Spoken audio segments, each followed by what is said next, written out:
Hello, everybody. Chapters 29 and 30 of Treasure Island. Here we go. Chapter 29, The Black Spot Again. The council of the buccaneers had lasted some time when one of them re-entered the house, and with a repetition of the same salute, which had in my eyes an ironical air, begged for a moment's loan of the torch. Silver briefly agreed, and this emissary retired again, leaving us together in the dark. "There's a breeze coming, Jim," said Silver, who had by this time adopted quite a friendly and familiar tone. I turned to the loophole nearest to me and looked out. The embers of the great fire had so far burned themselves out, and now glowed so low and duskily that I understood why these conspirators desired a torch. About halfway down the slope to the stockade, they were collected in a group. One held the light, another was on his knees in their midst, and I saw the blade of an open knife shine in his hand with varying colors in the moon and torchlight. The rest were all somewhat stooping, as though watching the maneuvers of this last. I could just make out that he had a book as well as a knife in his hand, and was still wondering how anything so incongruous had come in their possession, when the kneeling figure rose once more to his feet, and the whole party began to move together towards the house.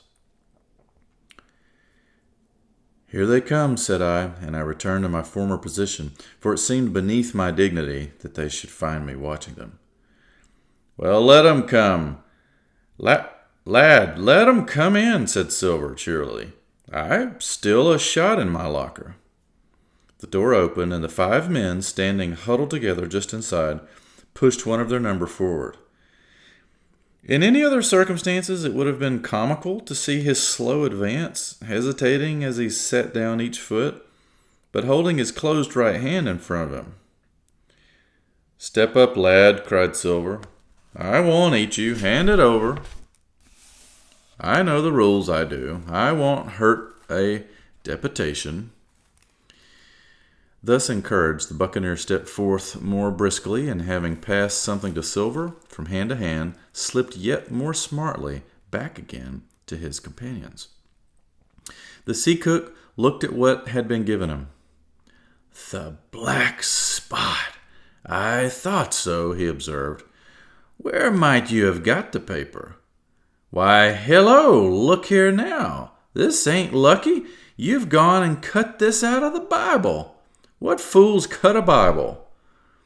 "Ah, there," said Morgan. "There! What did I say? No good'll come of that, I said." "Well, you've fixed it now among you," continued Silver. "You'll all swing now, I reckon. What soft-headed lubber had a Bible?" "It was Dick," said one. "Dick, was it? Then Dick can get to prayers," said Silver. "He's seen his slice of luck, has Dick, and you may lay to that." But here the long man with the yellow eyes struck in. "Belay that talk, John Silver," he said. "This crew has tipped you the black spot in full council, as in duty bound. Just you turn it over as in duty bound, and see what's wrote there. Then you can talk." "Thank you, George," replied the sea cook. "You always was brisk for business, and has the rules by heart, George, as I'm pleased to see. Well, what is it, anyway?" "Ah, deposed. That's it, is it? Very pretty wrote, to be sure. Like print, I swear. Your hand a right, George. Why, you was getting quite a leading man in this here crew. You'll be captain next, I shouldn't wonder. Just oblige me with that torch again, will you? This pipe don't draw." "Come now," said George. "You don't fool this crew no more. You're a funny man by your account, but you're over now, and you'll maybe step down off that barrel and help vote." "I thought you said you knowed the rules," returned Silver contemptuously. "Leastways, if you don't, I do, and I wait here, and I'm still your captain, mind, till you outs with your grievances, and I reply. In the meantime, your black spot ain't worth a biscuit. After that, we'll see." "Oh," replied George, "you don't be under no kind of apprehension. We're all square, we are. First, you've made a hash of this cruise.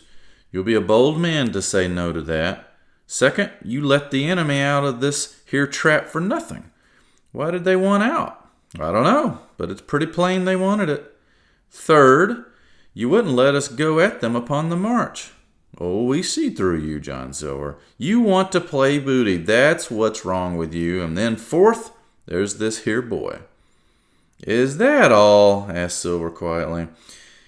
Well, enough too, retorted George. We'll all swing and sun drive for your bungling. Well, now, look here. I'll answer these 4 pints. One after another, I'll swear 'em. I made a hash of this cruise, did I? Well, now, you all know what I wanted. And you all know if that had been done, we'd been aboard the Hispaniola this night as ever was, every man of us alive and fit and full of good plum duff and the treasure in the hold of her, by thunder. Well, who crossed me? Who forced my hand, as was the lawful captain? Who tipped me the black spot the day we landed and began this dance? It's a fine dance. I'm with you there.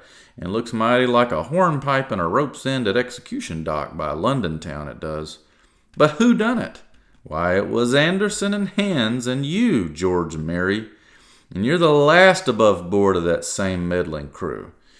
And you have the Davy Jones insolence to up and stand for captain over me. You that sank the lot of us, by the powers. But this tops the stiffest yarn to nothing. Silver paused, and I could see by the faces of George and his late comrades that these words had not been said in vain. That's for number 1, cried the accused, wiping the sweat from his brow, for he had been talking with a vehemence that shook the house. Why, I give you my word I'm sick to speak to you. You've neither sense nor memory, and I leave it to fancy where your mother's was that let you come to sea. Sea! Gentlemen of fortune, I reckon tailors is your trade. Go on, John, said Morgan. Speak up to the others. Ah, the others, returned John. They're a nice lot, ain't they? You say this cruise is bungled? Pah! By gum, if you could understand how bad it's bungled, you would see. We're that near the gibbet and that my neck's stiff with thinking on it. You've seen 'em, maybe, hanged in chains, birds about 'em. Seamen pinting 'em out as they go down with the tide. Who's that, says one. That, why, that's John Silver. I knowed him well, says another. And you can hear the chains a-jangle as you go about and reach for the other buoy. Now, that's about where we are, every mother's son of us, thanks to him and Hands and Anderson and other ruination fools of you. And if you want to know about number 4 and that boy, why, shiver my timbers. Isn't he a hostage? Aren't we a-going to waste a hostage? Nope, not us. He might be our last chance, and I shouldn't wonder. Kill that boy? Not me, mates. And number 3? Ah, well, there's a deal to say to number 3. Maybe you don't count it nothing to have a real college doctor come to see you every day. You, John, with your head broke, or you, George Merry, that had the ague shakes upon you not 6 hours ago, and has your eyes the color of lemon peel to this same moment on the clock. And maybe perhaps you didn't know there was a consort coming either. But there is, and not so long till then. And we'll see who'll be glad to have a hostage when it comes to that. And as for number 2, and why I made a bargain, well, you came crawling on your knees to make me to take it. And your knees you came, you was that downhearted, and you'd have starved too, if I hadn't. But that's a trifle. You look there, that's why. And he cast down upon the floor a paper that I instantly recognized. None other than the chart on yellow paper with the 3 red crosses that I had found in the oilcloth at the bottom of the captain's chest. Why the doctor had given it to him was more than I could fancy. But if it were inexplicable to me, the appearance of the chart was incredible to the surviving mutineers. They leaped upon it like cats on a mouse.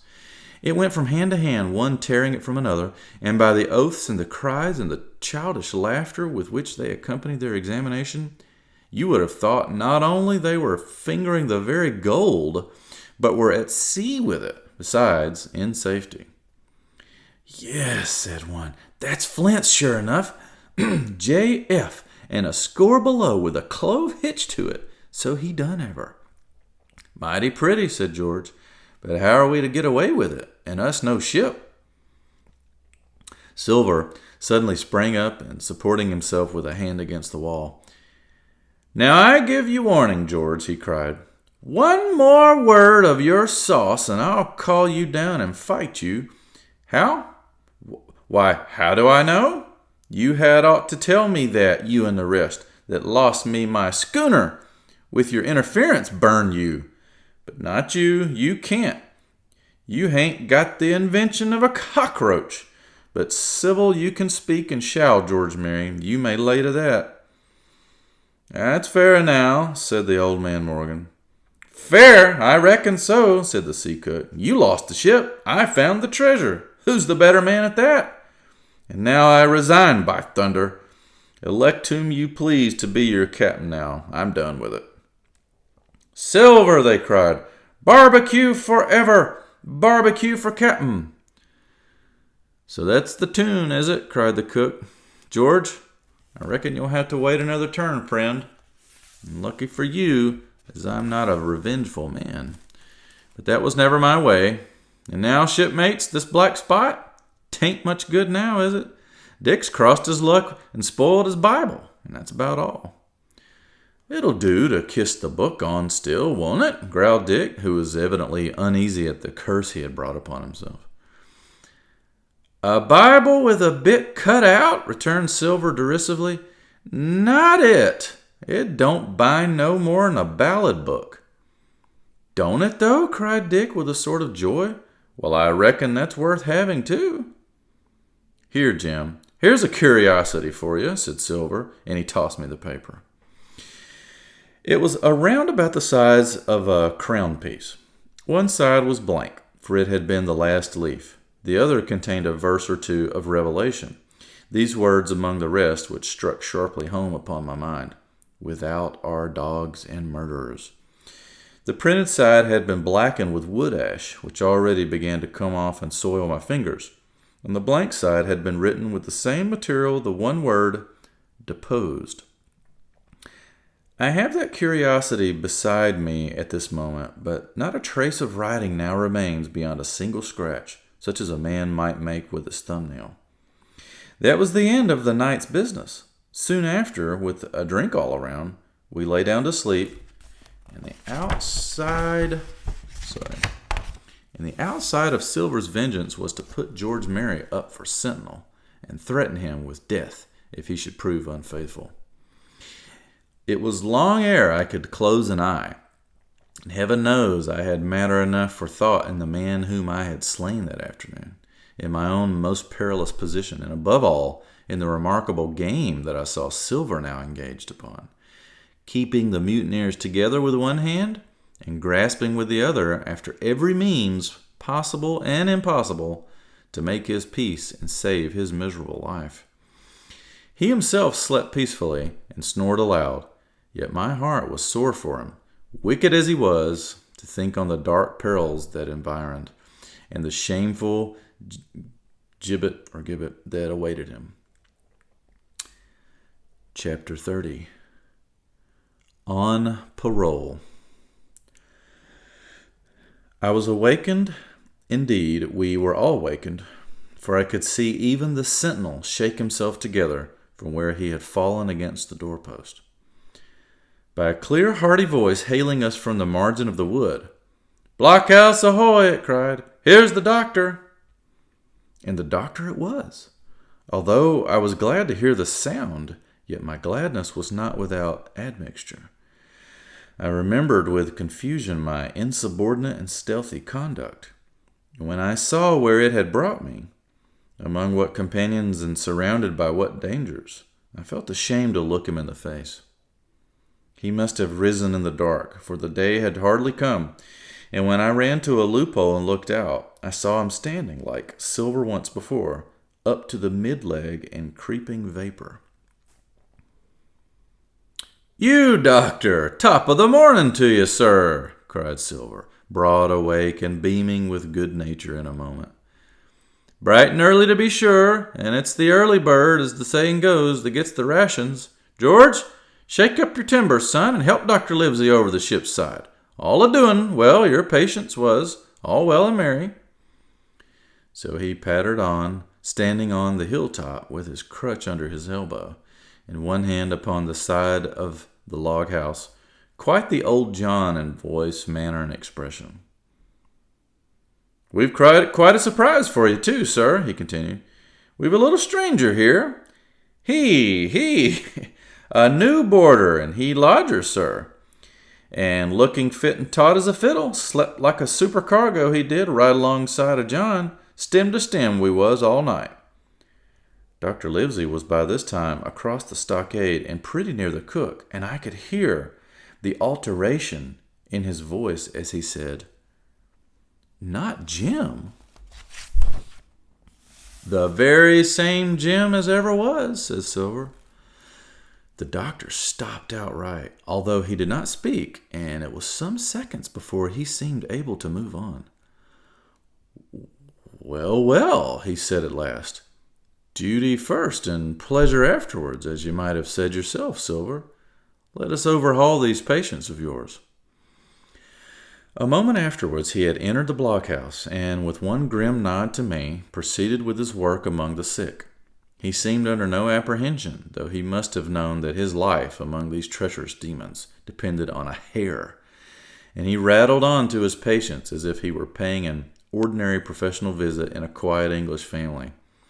His manner, I suppose, reacted on the men, for they behaved to him as if nothing had occurred, as if he were still ship's doctor, and they still faithful hands before the mast. "You're doing well, my friend," he said to the fellow with the bandaged head. "And if ever any person had a close shave, it was you. Your head must be as hard as iron. Well, George, how goes it? You're a pretty color, certainly. Why, your liver, man, is upside down. Did you take that medicine? Did he take that medicine, man?" "Aye, sir, he took it sure enough," returned Morgan. "Because, you see, since I'm mutineer's doctor, or prison doctor, as I prefer to call it," says Dr. Livesey, in his pleasantest way, "I make it a point of honor not to lose a man for King George, God bless him, and the gallows." The rogues looked at each other, but swallowed the home thrust in silence. "Dick don't feel well, sir," said one. "Don't he?" replied the doctor. "Well, step up here, Dick, and let me see your tongue." "No, I should be surprised if he did. The man's tongue is fit to frighten the French. Another fever." "Ah, there," said Morgan. "That comed of spilling Bibles." "That comed, as you call it, of being arrant asses," retorted the doctor, "and not having sense enough to know honest air from poison, and the dry land from a vile pestiferous slough. I think it most probable, though, of course, it's only an opinion, that you'll all have the deuce to pay before you get that malaria out of your systems. Camp in a bog, would you? Silver, I'm surprised at you. You're less of a fool than many, take you all around, but you don't appear to me to have the rudiments of a notion of the rules of health." "Well," he added, after he had dosed them round, and they had taken his prescriptions with really laughable humility, more like charity school children than blood-guilty mutineers and pirates. "Well, that's done for today, and now I should wish to have a talk with that boy, please." And he nodded his head in my direction, carelessly. George Merry was at the door, spitting and spluttering over some bad-tasted medicine. But at the first word of the doctor's proposal, he swung around with a deep flush and cried, "No!" and swore. Silver struck the barrel with his open hand. "Silence!" he roared, and looked about him positively like a lion. "Doctor," he went on in his usual tones, "I was a-thinking of that, knowing as how you had a fancy for the boy. We're all humbly grateful for your kindness, and as you see, puts faith in you, and takes the drugs down like that much grog. And I take it I've found a way as suit all. Hawkins, will you give me your word of honor as a young gentleman? For a young gentleman you are, although poor born. Your word of honor not to slip your cable?" I readily gave the pledge required. Then, Doctor, said Silver, you just step outside of that stockade, and once you're there, I'll bring the boy down on the inside, and I reckon you can yarn through the spars. Good day to you, sir, and all our duties to the squire and Captain Smollett. The explosion of disapproval, which nothing but Silver's black looks had restrained, broke out immediately the doctor had left the house. Silver was roundly accused of playing double, of trying to make a separate peace for himself, of sacrificing the interests of his accomplices and victims, and in one word, of the identical, exact thing that he was doing. It seemed to me so obvious in this case that I could not imagine how he was to turn their anger. But he was twice the man the rest were, and this last night's victory had given him a huge preponderance on their minds. He called them all the fools and dolts you can imagine, said it was necessary I should talk to the doctor, fluttered the chart in their faces, asked them if they could afford to break the treaty the very day they were bound in treasure hunting. "No, by thunder," he cried. "It's us must break the treaty when the time comes. Until then, I'll gammon that doctor. If I have the I'll his boots with brandy."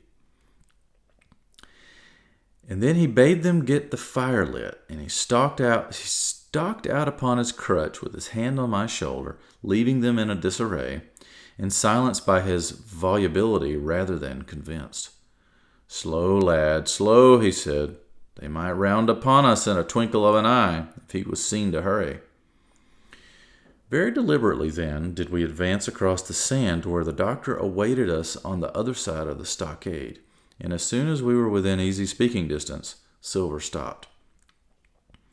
"You'll make a note of this here also, Doctor," says he, "and the boy'll tell you how I saved his life, and were deposed for it, too, and you may lay to that.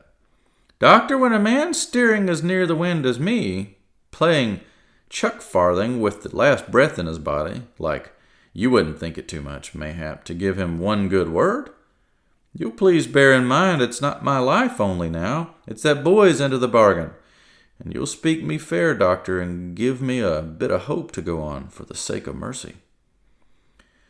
Silver was a changed man once he was out there and had his back to his friends in the blockhouse. His cheeks seemed to have fallen in. His voice trembled. Never was a soul more dead in earnest. "Why, John, you're not afraid?" asked Dr. Livesey. "Doctor, I'm no coward. No, not I. Not so much." And he snapped his fingers. If I was, I wouldn't say it, but I'll own up fairly. I've the shakes upon me for the gallows.